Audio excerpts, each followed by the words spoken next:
तो पहलगाम में आतंकी हमले के बाद 15 दिन पाकिस्तान पर भारी पड़ गया। सिंधु जल संधि से ऑपरेशन सिंदूर तक भारत के 15 एक्शन ने पाकिस्तान को बेदम करके रख दिया।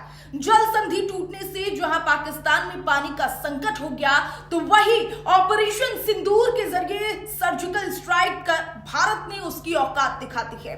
22 अप्रैल को पाकिस्तान पोषित आतंकवादियों ने जम्मू कश्मीर के पहलगाम में 26 सैलानियों की हत्या कर दी थी। इस घटना के बाद से भारत ने पाकिस्तान को सबक सिखाने की बात कही थी। 15 दिन में भारत के 15 एक्शन लिस्ट आपको बताते हैं। भारत ने सिंधु जल संधि को तोड़ दिया। इस संधि के टूटने से पाकिस्तान में जल संकट आ गया और सिंधु नदी के जरिए पाकिस्तान के 17 करोड़ लोगों को पानी मिल रहा था, वो भी खत्म हो गया। पाकिस्तान इसके खिलाफ यूएन जाने की भी तैयारी में है। भारत ने पाकिस्तान के साथ सभी व्यापार और समझौते रद्द कर दिए। ये दूसरा लिस्ट आपको बता रखे। पाकिस्तान के रास्ते भारत का सामान आ रहा है, लेकिन भारत के रास्ते पाकिस्तान का सामान नहीं जा पा रहा।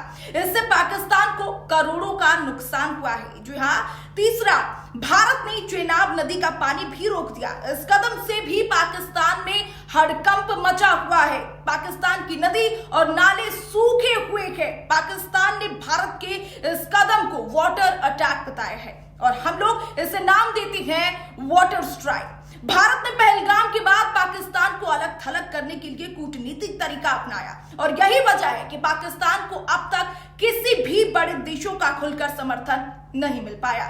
चीन ने समर्थन जरूर दिया था, लेकिन किस तरीके का, उस पर कुछ नहीं कहा जा सकता। इसी के साथ ही और भी कई सारे एक्शन जो है वो भारत लेती आई है। भारत ने पाकिस्तान के सभी आयातों पर प्रतिबंध लगा दिया। इस एक्शन से पाकिस्तान तिलमिला गया। पाकिस्तान से भारत में तरबूज, खरबूज, सीमेंट, सेंधा नमक, ड्राई फ्रूट्स, पत्थर, चूना, कॉटन, स्टील, चश्मों के ऑप्टिकल्स भी आयात होता है, जिसे बंद कर दिया गया। भारत ने पाकिस्तान की डाक सेवा पर भी प्रतिबंध लगा दिया। इससे पाकिस्तान के लिए बड़ा झटका माना जा रहा और इतिहास में पहली बार डाक सेवा पर भी प्रतिबंध लगा है। इसी के साथ ही भारत ने पाकिस्तान के जहाजों की एंट्री बैन कर दी थी। पाकिस्तानी जहाज भारत की सीमा के जरिए बांग्लादेश में अपना सामान पहुंचा रही थी। भारत ने पाकिस्तान के सभी सैन्य सलाहकार को देश के बाहर निकाल दिया था।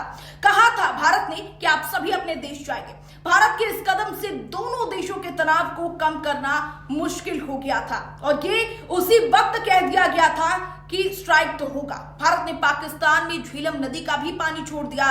भारत के इस फैसले से पाकिस्तान के मुजफ्फराबाद इलाके में बाढ़ की स्थिति उत्पन्न हो गई। लोग घर छोड़कर भाग गए। भारत ने पाकिस्तान को यूनाइटेड नेशन में अलग थलग कर दिया।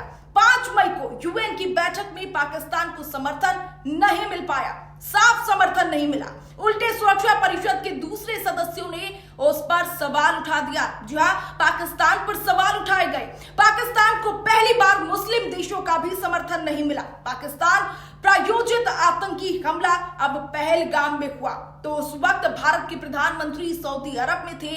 सऊदी ने आतंकवादी हमले को जमकर के इसकी आलोचना भी की थी। भारत ने नई दिल्ली में सभी देशों के राजदूतों को बुलाकर पाकिस्तान के आतंकी कुकृत्यों के बारे में जानकारी दी। इसका असर ये हुआ कि टीवी डिबेट से लेकर के बंद कमरे तक की बैठक में आतंकवादियों के मुद्दे पर पाकिस्तान घिरता हुआ नजर आया।